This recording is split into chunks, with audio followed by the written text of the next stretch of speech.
Саламатсыздар, урматтуу көрүүчүлөрүбүз. Сиздер менен мен Ажамал Мангелди жана түстүү тасма берүүсү.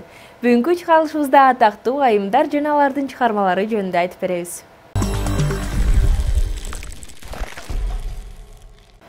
Неке курагына жетпей, никеге туруу кыздардын мүмкүнчүлүктөрүн кескин чектейт жана узак мөөнөттүү келечекте алардын жашоосуна терс таасирин тийгизет. Кыздардын билим алуусуна инвестиция салуу жана алардын өзүн-өзү ишке ашыруусуна ар тараптуу колдоо көрсөтүү өлкөнүн гүлдөп өсүшүнүн шарты. Бишкектеги жаз оюнунун авторлорунун жаңы долбоору «Сары көл сырлары» оюн сериалы чыкты. Кыргызстанда чабакейлер. Бишкектеги жаз оюнунун авторлорунун жаңы долбоору «Сары көл сырлары» оюн сериалы чыкты. Айкын Багыт фонду жана иштеп чыгуучулар командасы чабалекейлер тиркемесинен смартфондор үчүн экинчи оюн сериалын чыгарышты. Оюн «Сары көл сырлары» деп аталат жана Кыргызстандагы жашы жете элек өспүрүмдөр ортосундагы нике темасын камтыйт.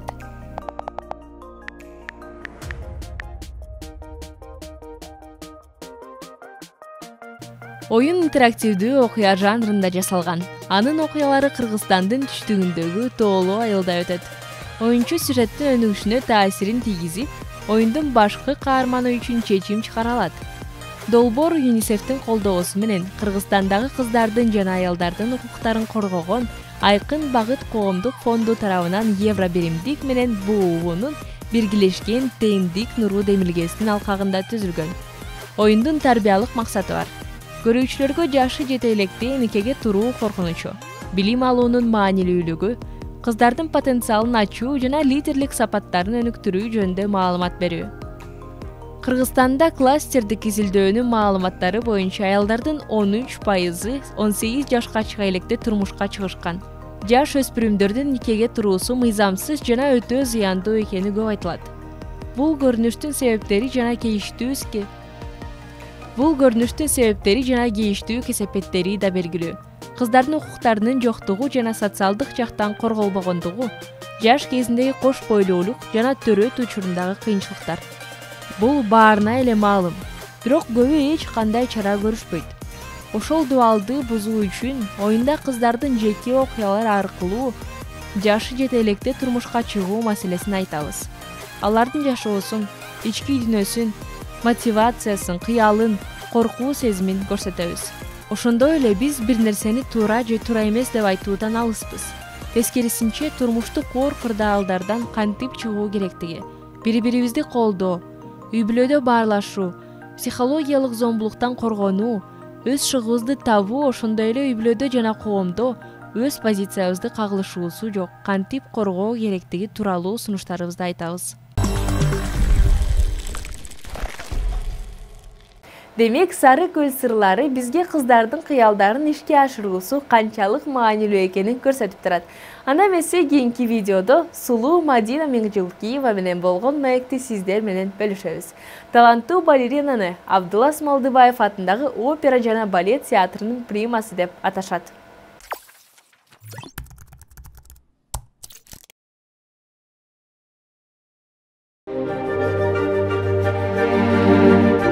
Мадина Миңжилкиеванын Абдулас Малдыбаев атындагы опера жана балет театрынын примасы деп көп айтышат. Бирок артистка өзү ыңгайсызданат. Мындай жогорку наамга дагы көп эмгек кылып, көптөгөн ийгиликтерди багындырыш керек деп айтат. Ушул жана башка көшөгү артындагы көптөгөн көрүнүштөр боюнча ажарлуу жана таланттуу балерина өз маегинде ыраты менен айтып бермекчи. Мадина, саламатсызбы? Сиз менен таанышканыма мен абдан кубанычтамын. Албетте алгач менин өзгөчө суроо берүүдөн баштасам. Сиздин фамилияңыз абдан белгилүү. Агаңыз опера жылдызы Болот Миңжилкиев Кыргызстан эле эмес, СССРдин да эл артисти. Легендарлуу талант катары постсоветтик жана чет өлкөлөрдө искусстводо өзгөчө орду бар. Сиздин жашооңузда ушул фамилиянын оң жана терс таасирлери болду беле?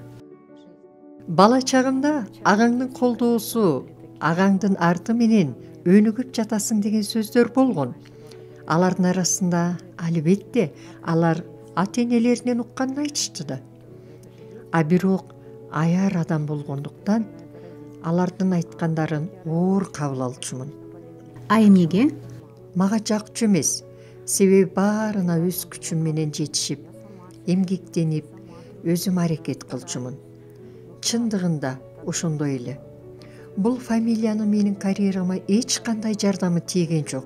Качан гана театрдын солисткасы болуп эмгектенип баштаганымда агамдын атагынын арты менен эмес, өзүмдүн талантым бар экендигин көрсөтүп, далилдегим келди. А менин талантым өзүнчө. Ал эми Болот Миңжилкыевдин Кудайдан берилген үнү бар эле. Мен өз эмгегим менен таланттуу балерина болууга жетише алдым деп ойлойм. Сиздин башкада балерина же опералык ырчы болгон чыгармачылык чөйрөдөгү туугандарыңыз барбы? Менин бир тууган агамдын кызы хореографиялык окуу жайда окуйт. Мына ошол сиңдимдин аракети жакшыдай көрүнүп жатат. Эң негизгиси каалоосу болуш керек. Менин апам да Шубин атындагы музыкалык мектепти бүтүргөн. Апамдын да дээринде бар экен. Фортепианода жакшы ойногон. Ошондой эле музыкалык угуму, дирижерлордуку сыяктуу сезимтал болгон экен. Бирок ал жумушту жакшы көргөн эмес. Себеби атасы мажбурлап окуткандыктан. Кечиресиз, сиздин апаңыз? Ооба, менин апам Куликова Нина Федоровна, кыз кезиндеги фамилиясы болчу. Азыр Миңжилкыева Нина Федоровна. Апам Саранскийде төрөлгөн. Апам 1 жашка чыкканда алар Фрунзеге келишкен. Атаңызчы? Тилекке каршы атамдын көзү өтүп кеткен. Ал дайыма врач болууну каалаганын, меднуска тапшырып өтпөй калганын туугандарыбыз айтып калышат. А сиздин бир тууганыңыз дагы чыгармачылык менен алектенеби? Жок, ал чыгармачылык менен алектенбейт. Ал кондиционерлерди орнотот, анын өзүнүн кардарлары бар. Анын жумушу абдан жакшы. Мен ага өзгөчө мамиле этемин. Ал менин улуу агам бирге чоңойгонбуз, ошондуктан абдан жакшы көрөм. Ата-энелерибиз жумушта болгондо ал мени таңкы 5-те ойготуп, тур козу карын тергени барабыз дээр эле. Үйүбүздүн жанында Карагачевский токойчуга барчыбыз. Ошондо 2-3 жаштагы кыз элем. Мени көтөрүп, кийинтип, анан биз козу карын терип, чоң Чүй каналынан балык кармаар элек. Ал мага ак кайыңдын ширесин ичкенди да үйрөткөн. Анда Миңжилкеевдердин үй бүлөсүнөн сиз эле балерина болгонсуз го, Мадина, айтыңызчы, сиз бала кезиңизден балерина болууну самачу элеңиз же кандайдыр бир ата-энелердин каалоосу болгонбу? Мендеги эле балет, балерина тууралуу түшүнүгүм жок эле. Рейна Нурманбетованын чыгармачылык кечеси болгон. А биз опера балет театрына барганбыз. Мына ошондо балеттик концерт мага абдан жаккан. Мен анда эч нерсе түшүнгөн эмесмин. Мага баары жаккан. Ошондон кийин атам ушундай бийлегенди каалайсыңбы деп сурап калды. А мен ооба, каалайм дедим. Эмне сунуш айтса баарын эле каалайм деп жаттым. Ошентип хореографиялык окуу жайга шарттуу түрдө өттүм. Алардын талабына туура келбеген нерселер да болду. Менимче, балериналыкка атайын каттуу талаптар коюлса керек. Ошо жөнүндө айтып бериңизчи. Ооба, албетте. Жайык таман болбош керек. Бою сымбаттуу, буттары түз жана узун болуш керек. Кала берсе ата-энелерине да карайт. Эттүү, салмактууларды алчу эмес мурда. Азыр билбейт экенмин. Мойну узун болуш керек. Кыска моюн болбойт. Баш орточо же кичинекей болуусу зарыл. Жүзү ажарлуу, бети тоголок, көкүрөк клеткалары чыгып турган болуш керек. Сиз ошол талаптарды баарынан өттүңүз да, Билбейм мен канчалык төп келдим, бирок алышты.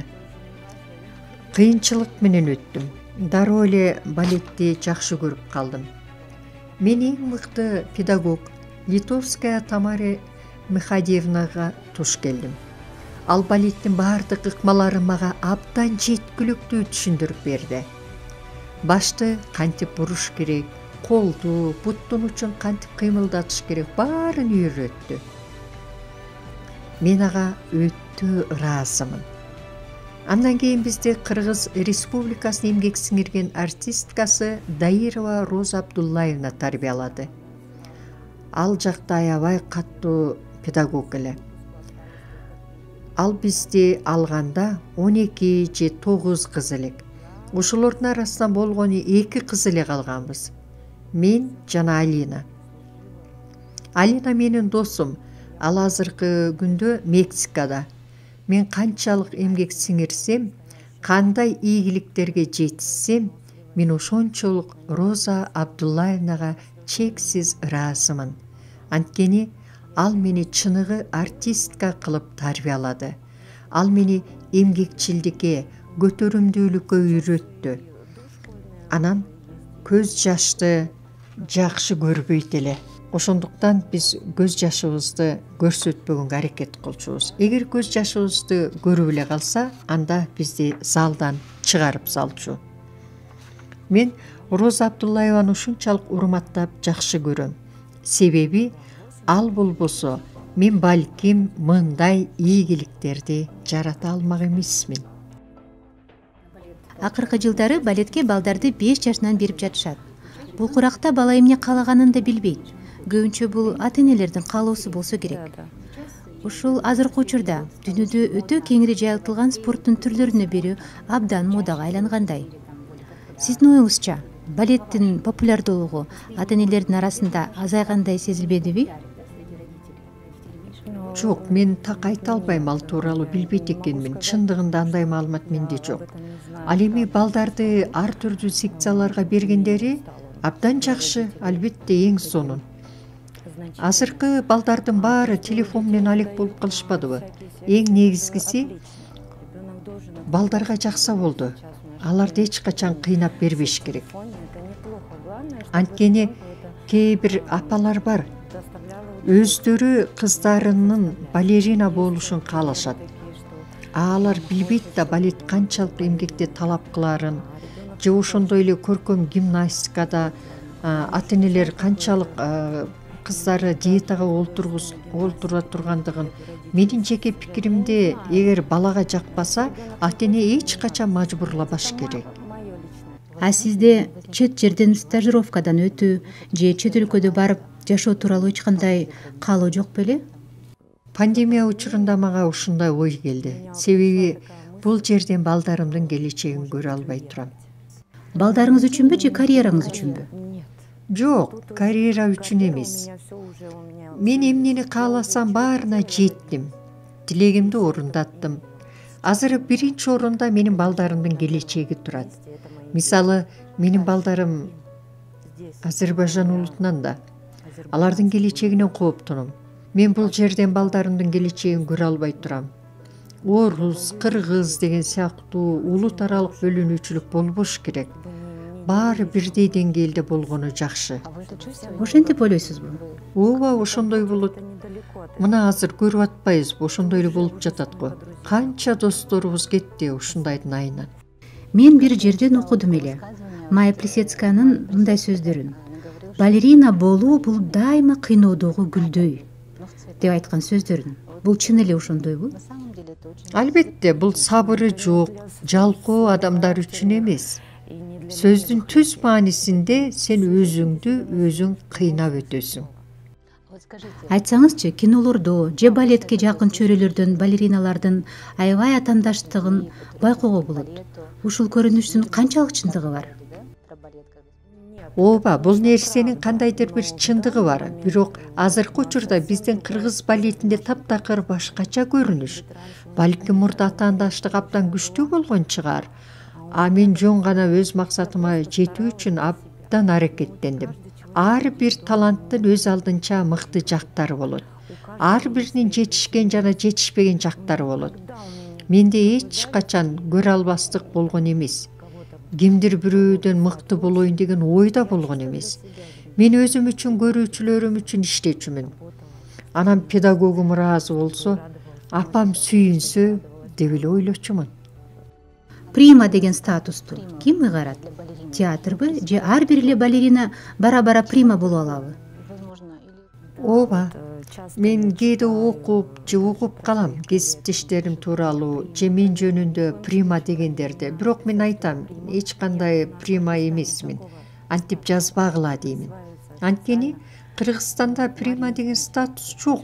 Бул статусту официалдуу түрдө Мариинский театрда, Чоң театрда, Лондондо, Францияда, Америкада атайын расмий түрдө тапшырат. Биздин өлкөдө балет искусствосу кандай деңгээлде? Кандай баа бересиз? Бизде азыр абдан таланттуу жаштарыбыз бар. Бирок келечектери өтө бүдөмөк. А театрдагы спектакльдердин деңгээли төмөндөдү. Театр спектакльдерди жаңыртууну, декорацияларды жаңылоону камсыз кыла албай калды. Артисттерге эмне керек? Сахнага чыгыш керек. Мурдагыдай гастролдор таптакыр жок, жетиштүү камкордук көрүлбөйт. Гастролдор уюштурулбайт. Советтер Союзу учурунда жатаканалар берилип, жашоо шарттарына көңүл бөлүнүүчү. Азыр алардын бири жок. Ошондуктан хореографиялык окуу жайында окугандар бүтөөрү менен чет жактарга кетишет. Анткени аларга ал тарапта суроо талап абдан күчтүү. Булар жакшы маяна алып, жакшы жумуштарга орношо алышат.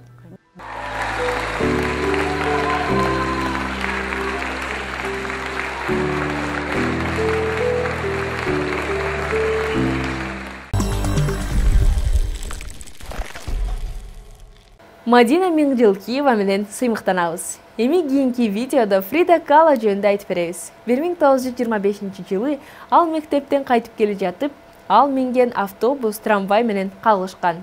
Ал өлүмгө жакын жаракат алган жана анын майыптыгы анын сүрөттөрүнүн негизги темасына айланган. Өмүр бою ал өзүн укмуштуудай көркөм чыгармалардын жаратуучусу жана музасы катары көрсөткөн.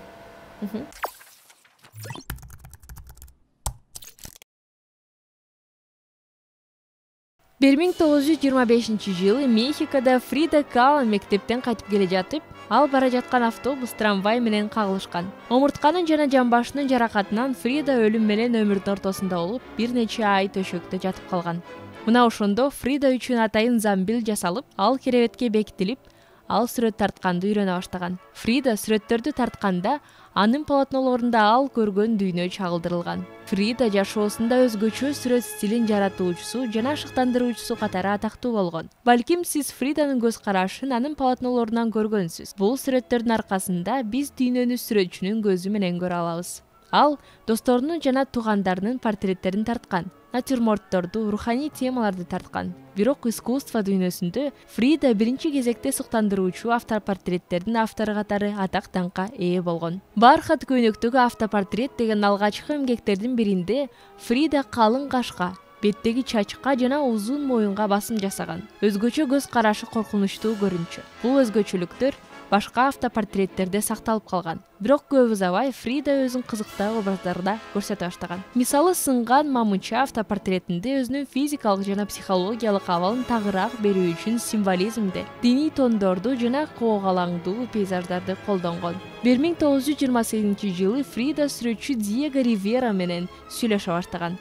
Алардын мамилеси көп жылдарга созулуп, эксцентрикасы менен белгилүү болгон. Алар искусствого, коммунисттик партиянын жана мексикалык улутчулдуктун идеяларына кызмат кылууга жашоолорун арнап, бирге дүйнө жүзүн кыдырышты. Кало менен Ривера Мексика революциясынан кийин пайда болгон жана Мексиканын жергиликтүү элдеринин маданиятын. Кало менен Ривера Мексика революциясынан кийин пайда болгон жана Мексиканын жергиликтүү элдеринин маданиятын даңазалаган кыймыл, мексанидат идеясына тереңдеп кетишти. Күнүмдүк жашоосунда Кало салттуу Тихуана кийимин кийчү жана жергиликтүү фольклорду абдан жакшы көргөн. Өзүнүн ишинде алар да Мексиканын элдик искусствосунун салттарына кайрылып, андан ачык түстөрдү, ошондой эле өлүм, дин жана табият темаларын алган. Чоң калкып жүрүүчү гүлдөрдүн, адырлуу пейзаждардын, дененин кесилген бөлүктөрүнүн жана жиндерден элестеткен булуттардын сүрөттөрү менен Калонун иши көп учурда сюрреализм катары мүнөздөлгөн.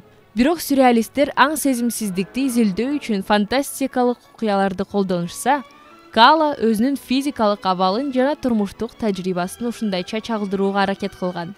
Каланын чыгармачылыгын эң көп изилдеген темалары анын физикалык азаптары жана күйөөсү менен болгон мамилеси болгон. Кырсыктын кесепетинен өмүр бою ден соолугу начарлап, көптөгөн операцияларды башынан өткөргөн. Анын ичинде кырсыктын физикалык жана психологиялык кесепеттери көбүнчө чагылдырылган. Картиналардын сүрөттөрүндө ал азапты, анын операциядан кийинки абалын, анын ичинде арткы корсет жана коляска сыяктуу нерселерди чагылдырган. Ошол эле учурда анын Ривьера менен болгон мамилеси эки өнөктөштүн чыккынчылыгы менен коштолуп, туу чокусуна жетти. Ал турга ажырашып кетишкен.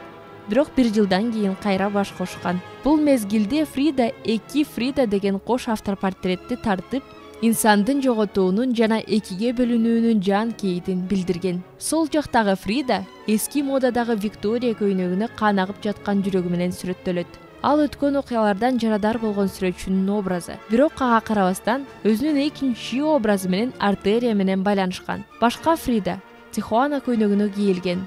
Ал Диегону эстеп, анын колунда кичинекей эле портретин кармаса да, жүрөгү жараланган эмес. Эки аял өткөн менен азыркынын, индивидуалдык менен көз карандылыктын ортосундагы учурду билдирет. Кала 1954-жылы 47 жашында каза болгон. Сүрөтчүнүн өлүмүнөн кийин ага болуп көрбөгөндө атак даңк түштү. Ал ушул күнгө чейин Каланын ысымын коштоп келет. Каланын образдары ар түрдүү болгонуна карабастан, анын иши аялдын жашоосу, чыгармачылыгы жана мурасы жөнүндө иконикалык сүрөттүн артында турган жөнөкөй чындыктар жок экенин эскертет.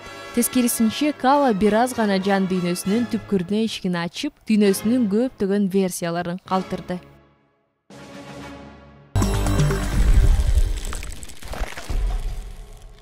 Ошентип чыгарылышыбыздын аягында көңүлүбүздү көтөрүп, мотивация жана күч бере турган сонун ыр менен бөлүшөбүз.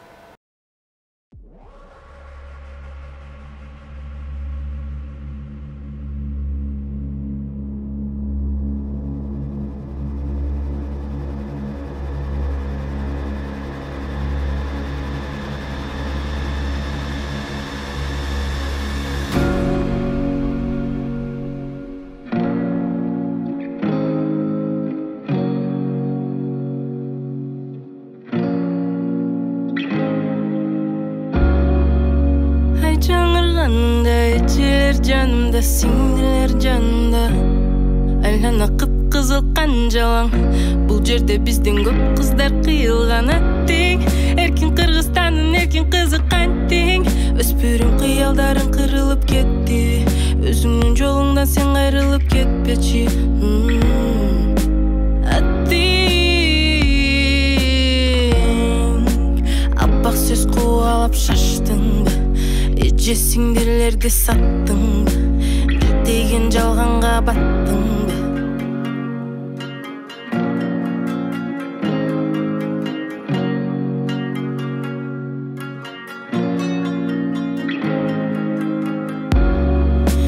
Ай жаңырбаса да менин айтарым бар, сенин айтарың бар.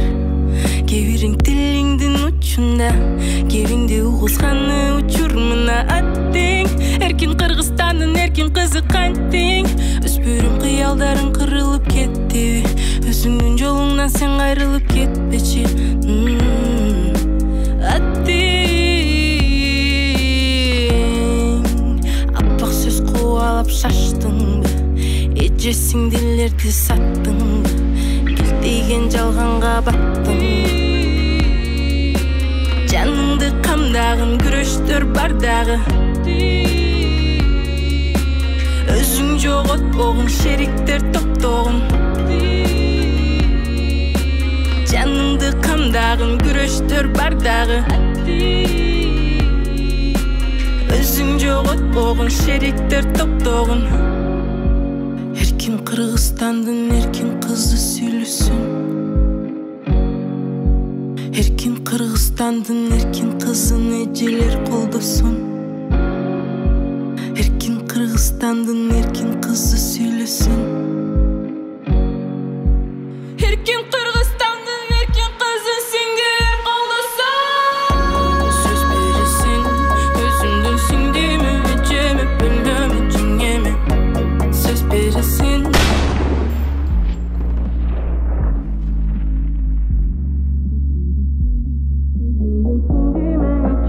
Ölüm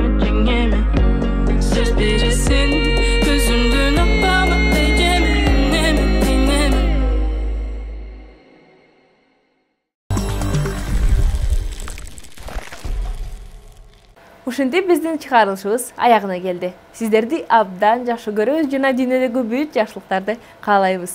Сиздер менен мен Айжамал Амангелди жана түстүү тасма берүүсү болдук. Саламатта калыңыздар.